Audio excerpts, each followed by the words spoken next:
هكتبها. يعني بابجي دي قايمه على النظريه.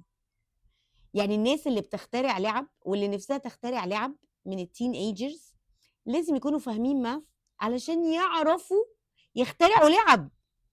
هتخترعها ازاي؟ فلازم تعرف انا واقف فين والعدو قدامي فين وانا هضرب الرصاصه ازاي، فاحسب كم متر. صح؟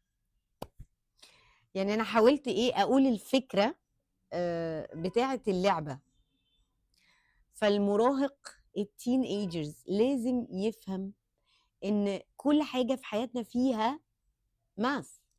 فيثاغورس اللي انتوا مش عاجبكم موجود في اللعبه، وان الماث جزء من السكيلز اللي بتستخدمها انت كل يوم علشان تقعد تلعب.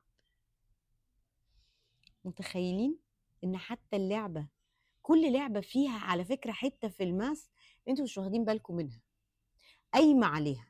فالناس اللي اخترعت اللعب دي ناس اخترعتها بناء على اساسيات في الماث والله.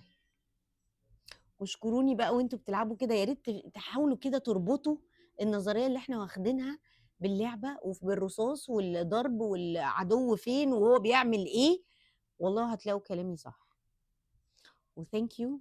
وهدور لكم على لعبه تانية لو انا عارفه، يعني لعبه تانية، بس انا عشان انا يعني مش متابعه الجيمز قوي غير ببجي بصراحه.